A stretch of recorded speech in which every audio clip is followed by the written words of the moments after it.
Buenas tardes, habla Russell Turner. Soy estudiante de la Palabra de Dios. Continuamos con la serie de estudio en el libro de Daniel. Hoy estamos viendo Daniel capítulo 11, quizá el capítulo menos leído y menos entendido de todo el libro. Entonces les pido que pongan mucha atención en este estudio para poder entender el contenido de este capítulo. Daniel capítulo 11 es el estudio número 16 y se titula Los 400 años de silencio. Daniel capítulo 11. Antes de leer las escrituras, y no voy a leer todo el capítulo, pero voy a leer ciertas porciones y luego hablar de los detalles de este capítulo. Pero antes de leer, yo quisiera decir unas palabras de introducción. El Antiguo Testamento termina con el libro de Malaquías. Él profetizaba unos 430 años antes de Jesucristo. Entonces vamos a imaginar, aquí está el Señor Jesucristo en la historia, 400 años antes Malaquías escribió su libro.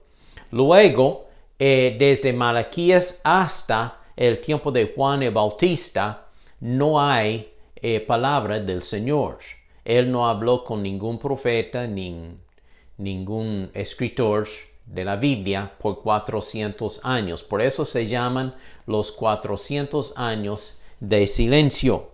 Y luego el Nuevo Testamento se abre con la predicación de Juan el Bautista, anunciando la llegada del Señor Jesucristo. El capítulo 11 de Daniel, el estudio de hoy, habla de los acontecimientos y guerras y conquistas que ocurrieron durante este tiempo de 400 años. Daniel vivía antes de los 400 años de silencio, unos 150 años más antes, porque él murió aproximadamente unos 530 años antes de Jesucristo. Entonces él vivió un poco más de 100 años antes de esos 400 años de silencio, pero lo que él está diciendo en capítulo 11, los eventos aquellos ocurren durante aquellos 400 años. Podemos decir entonces que esta es una prueba de la inspiración de las Escrituras, porque de la perspectiva de Daniel todo es futuro, es profecía. Ahora usted y yo podemos mirar atrás y ver que estos eventos ya han acontecido y ocurrieron al pie de la letra tal como Daniel lo profetizó. ¿Por qué? Porque él fue inspirado por Dios para escribir estas palabras. Como hemos estudiado en tiempos pasados, para Dios el pasado, el presente y el futuro todos son iguales en su conocimiento. Dios sabe todo. Él sabe tanto el principio como el fin. Él es el alfa y omega, el principio y el fin, el primero y el último. Todo está bajo el control de Dios. Dios está gobernando en los asuntos de los hombres. Todas estas profecías de Daniel capítulo 11 son relacionadas con la tierra hermosa o la tierra gloriosa que es Israel, la tierra de Palestina. Entonces veamos aquí en Daniel capítulo 11, versículo 1, y el ángel mensajero que vino en capítulo 10 de Daniel y habló con Daniel, continúa con su discurso en capítulo 11. Es aquel ángel que está hablando en versículo 1 de Daniel 11. Dice así: durante el primer año del reinado de Darío el Medo, yo mismo estuve a su lado para animarlo y fortalecerlo. El ángel, este es un ángel bueno de Dios, un ángel mensajero de Dios, había venido en capítulo 10 y le reveló una visión a Daniel, y ahora él continúa con esta explicación en capítulo 11 y él dice: yo vine en el primer año del reinado de Darío, el rey Medo, para animarlo, fortalecerlo. Tal vez usted se acuerda que los sátrapas y gobernadores querían destruir a Daniel en aquel entonces y tramaron una trampa para Darío, para firmar un edicto que nadie podría orar a ningún dios por 30 días y si orara a otro Dios sería echado al foso de los leones. Y precisamente Daniel, al orar a su Dios, pues él fue echado al foso de leones. El diablo estaba atacando a Darío, tratando de destruir a Daniel, pero Dios sobrevino en todo esto y ganó la victoria. Luego, en versículo 2 de Daniel 11, dice, ahora te daré a conocer la verdad. El ángel hablando a Daniel. Todavía habrá 3 reyes en Persia y hasta un 4º rey, el cual llegará a ser más rico que los otros 3. Cuando sienta que sus riquezas le dan poder, invitará a todos ellos a levantarse contra el reino de Grecia. Si ustedes se acuerdan de los estudios pasados, hemos visto los imperios mundiales. Primero Babilonia, después Media Persia, o sea, el país de Media y el país de Persia, que unieron fuerzas y formaron el imperio medo-persa. Y después de ellos sería Grecia, y después de Grecia, Roma. Pues en este momento, cuando Daniel está escribiendo esta profecía, Persia todavía está en poder del imperio de Persia. Y dice el ángel, habrán 3 reyes más y aún 4, y este 4º rey va a levantar un gran ejército para atacar a Grecia. Este rey fue Artajerjes. Y se refiere a él también en el libro de Esther, en el Antiguo Testamento. Pero Artajerjes, él sufrió una gran derrota, allí en Grecia, cuando él peleó contra el ejército griego. Él no pudo contra ellos y volvió a su casa en Persia en derrota. Luego, dice versículos 3 y 4, luego se levantará un rey muy valiente. Ahora estamos hablando de Grecia y refiriendo a Alejandro el Grande, el cual ejercerá su dominio haciendo gala de poder e implantando su voluntad. Pero en cuanto se levante su reino, se dividirá y se esparcirá por los 4 vientos del cielo. Alejandro precisamente levantó el 3er imperio, después de Babilonia, después de Persia, luego viene Grecia, y levantó un gran imperio, pero él murió a los 33 años, Alejandro, y su imperio se dividió entre sus 4 generales. Entonces dice así, se esparcirá por los 4 vientos del cielo, pero no entre sus descendientes ni con el mismo dominio que antes ejerció, porque su reino será arrancado de raíz y entregado a otros fuera de ellos.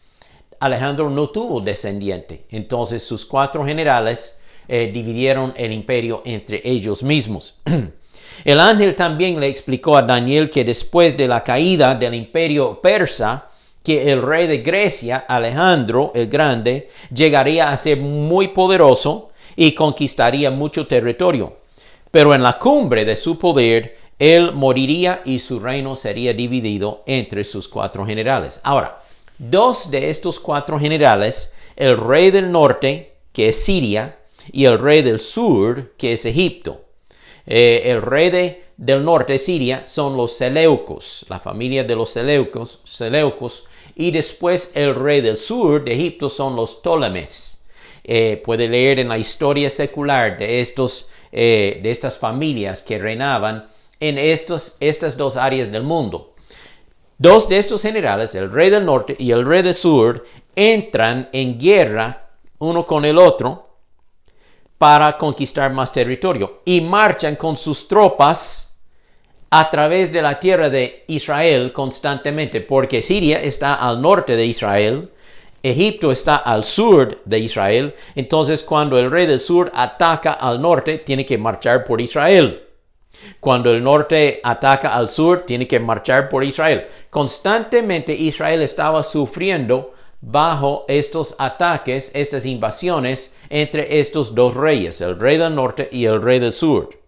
Por lo tanto, la siguiente porción de este capítulo 11 de Daniel, desde versículos 5 hasta 35, hablan de estas incursiones, estas invasiones, estas guerras y el sufrimiento que Israel, el pueblo judío, sufría como un sándwich, ¿verdad?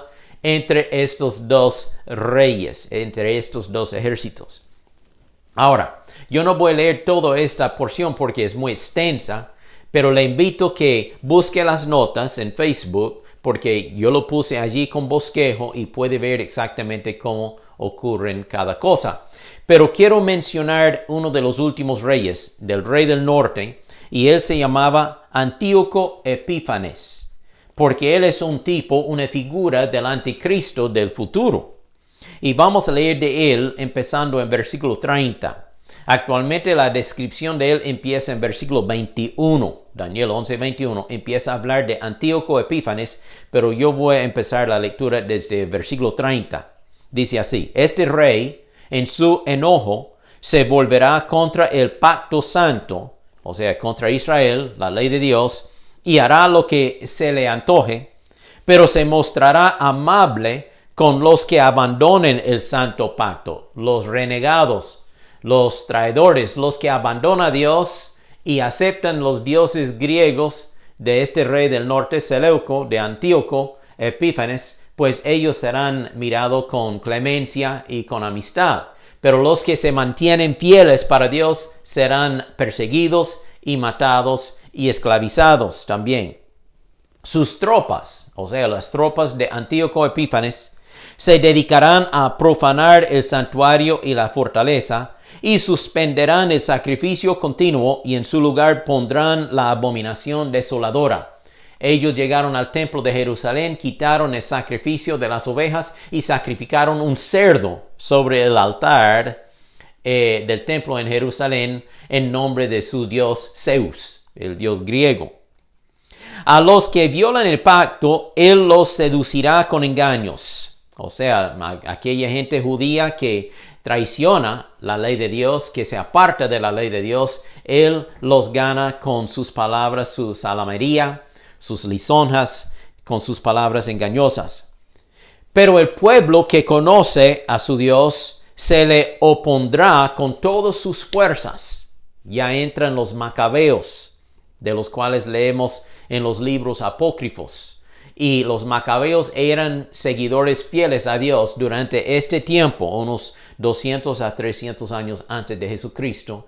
Y ellos opusieron a Antíoco Epífanes y por fin libraron la tierra de Palestina de la dominación de Antíoco.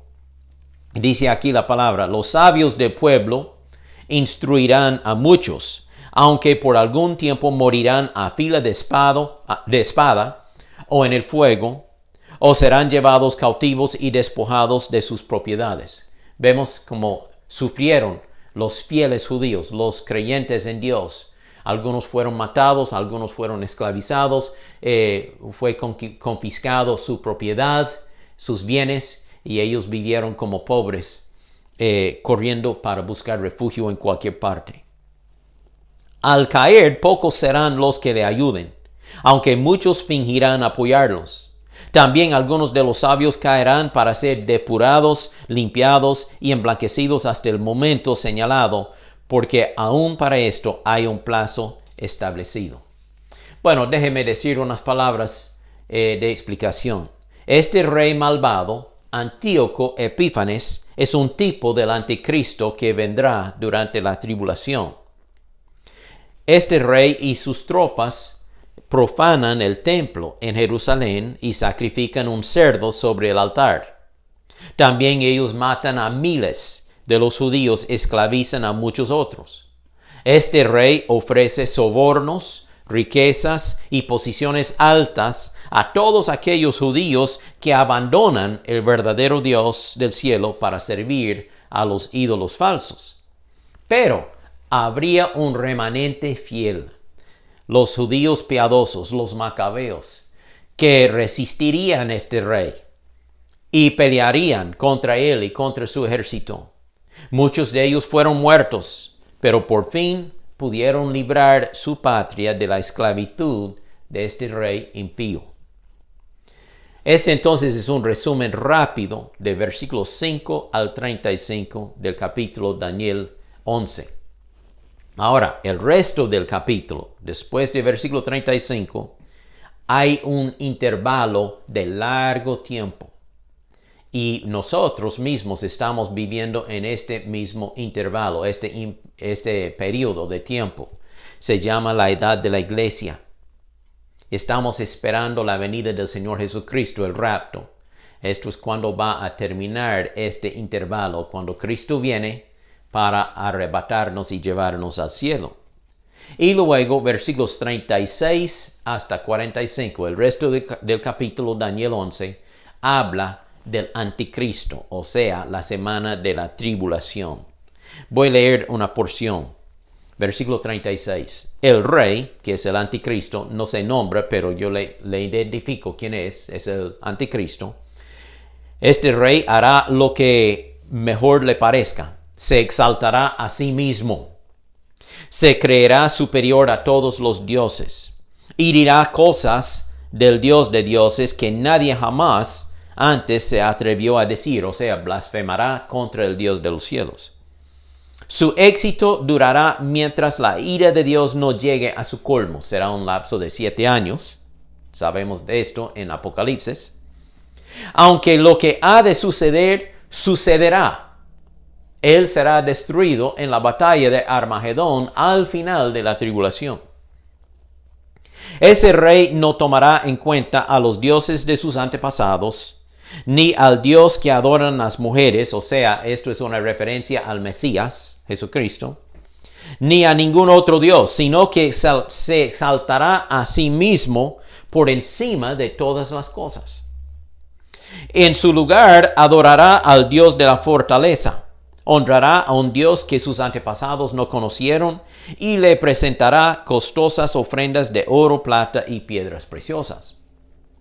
Con la ayuda de un Dios extraño, atacará las fortalezas más poderosas y rendirá grandes honores a aquellos que lo reconozcan, pues en recompensa los pondrá como gobernadores de grandes multitudes y les dará tierras. El anticristo va a recompensar a sus seguidores con propiedades, con territorios para gobernar alrededor del mundo, porque él será el líder mundial durante este tiempo de la tribulación.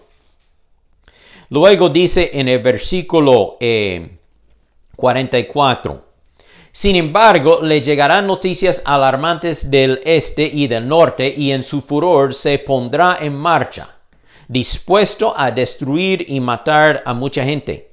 Plantará su campamento real, su campamento de guerra, entre el mar, el Mediterráneo, y el bello monte santo, que es Jerusalén.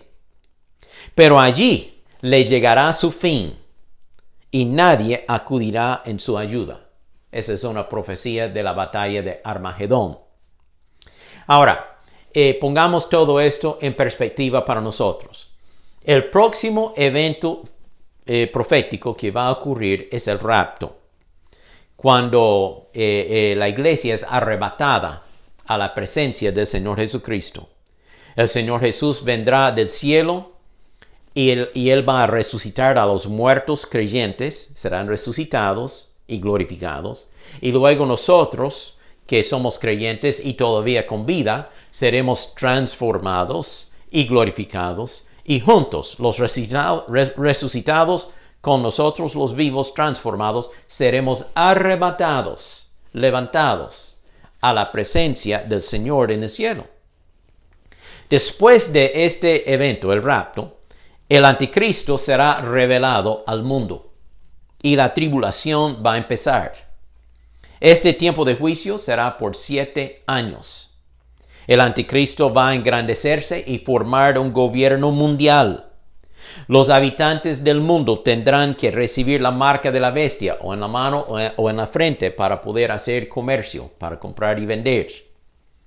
El anticristo va a quebrar su pacto de paz en medio de la tribulación y va a perseguir a Israel y a las personas que han sido convertidas a Cristo por medio de la predicación de los 144,000 testigos de Dios. Hemos estudiado todos estos datos en el estudio de Apocalipsis, que también está en Internet y YouTube. Puede buscar el estudio de Apocalipsis si quisiera estudiar esta porción. El anticristo va a sentarse en el templo de Jerusalén y demandar que todo el mundo le dé a él la adoración como si él fuera el Dios del universo. Al final de estos 7 años, al final de la tribulación, Jesucristo va a regresar del cielo para batallar contra el anticristo y derrotarlo en la batalla de Armagedón. El anticristo será echado al lago de fuego y luego Jesús establecerá su reino milenial, o sea, reino de 1000 años sobre la tierra. Podemos decir con toda claridad, nosotros estamos viviendo en los últimos días. Jesucristo podría venir en cualquier momento. Debemos estar en espera de su venida. Nadie sabe el día ni la hora, no vamos a poner fecha ni hora porque no lo sabemos. Debemos vivir nuestras vidas en dedicación y servicio a Dios, porque tendremos que rendirle cuenta cuando Jesús venga y nos lleva a su presencia. Dice 2 Corintios 5:10, es necesario que todos nosotros comparezcamos ante el tribunal de Cristo para recibir según lo que hemos hecho mientras estábamos en este cuerpo, sea bueno o sea malo.